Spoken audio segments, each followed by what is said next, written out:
Well, Mr. King, I know you are in your way to a congress about peace and peace problems. You are yourself in the forefront of the political and social scene in the United States. And do you think there is a ready-made answer to the problems of peace or of racial conflict? There is a solution, a one-word solution? Well, I don't think there's a ready-made answer, but I certainly think there is an answer. If I did not feel that there was an answer, I certainly wouldn't work as hard for peace and for racial brotherhood as I'm trying to work. I think the answer is for every individual to respect the dignity and worth of all human personality. And I think the answer on the international scale is for every nation to respect every other nation. There will be differences, there will be conflicts, but we've got to come to see that these conflicts can and must be solved without violence. The day for violent conflict is over. The more we have this, the more we threaten the very survival of mankind itself. But do you think the issue is mainly a political one or a moral one? The solution would be a political solution, an institutional solution, or a personal solution, a moral solution? I think it's both and. I think it's certainly going to have to be moral if it's thoroughly solved, because after all, morality is doing the right thing. But since we do live in society and since politics are very real, then any solution would have to be in the political realm, in the sense that society, through its political leadership, will come to negotiated settlements of conflicts, for instance, and that kind of thing. So I think it's going to be both political and moral if we're to have a thorough solution. About the Congress you are going to, what's it about, really? It's a private Congress. That's right, and its purpose is to discuss peace. It's based on Pope John's encyclica entitled Pacem in Terris, which means peace on earth, and we will assemble there to discuss alternatives to violence and ways to move toward greater paths of peace and understanding.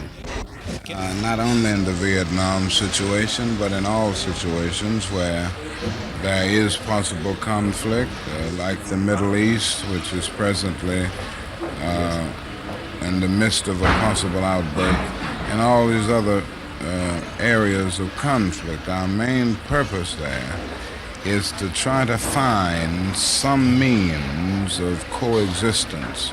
Since we've got to learn to live together in this world, the question is, how do we develop true coexistence?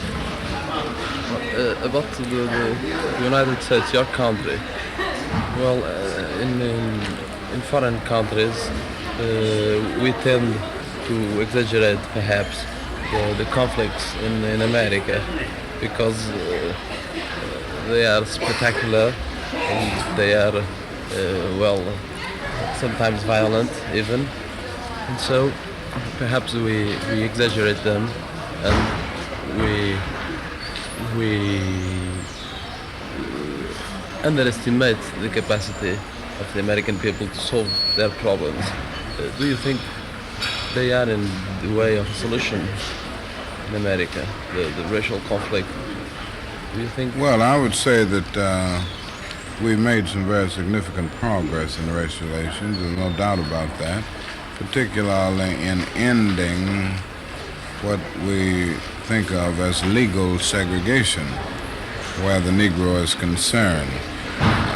But we still have a long, long way to go. I would not overlook the fact that we are confronted still with some very difficult problems. The important thing is that we are moving. The Negro himself is more determined to be free than ever before. And I think as a result of this determination and many other forces working together, we're going to be able to solve the problem. But I do have to admit that we still have many things to do, and we still have a long way to go. To achieve a pacific, a peaceful solution, you don't think the riots or the more violent kind of demonstration is a way of solving the problems? No, I don't think the riots can really solve the problem. I understand why these riots come into being, the conditions in our society that make people so frustrated and so cynical and even so desperate that they engage in riots, but I don't see a riot as the answer. I think riots create many more social problems than they solve, and I think they are self-defeating and socially destructive, so I don't think they will solve the problem in any way. I think the ultimate solution will be through persistent, insistent, demanding pressure, but at the same time on the plane, on the level of nonviolence. I'm very grateful to you for your words and your patience, and I would like to ask you a final question. All your political action is founded on principles and on a certain view of the world and life. Well, if I should ask you to summarize your fundamental belief in the matter of running a society, what should you say to me is more important in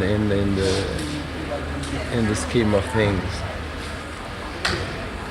Well, I think one thing that I live by, the one belief that I live with, is that all reality hinges on moral foundations, and that the more individuals and nations adjust to and live in accordance with the moral principles of the universe, the more we move toward not only maturity of thought, but the more we move toward a mature society. And it is my hope that all over the world and in every nation we will learn to live together as brothers, because I'm convinced that if we do not learn to live together as brothers, we will all perish together as fools.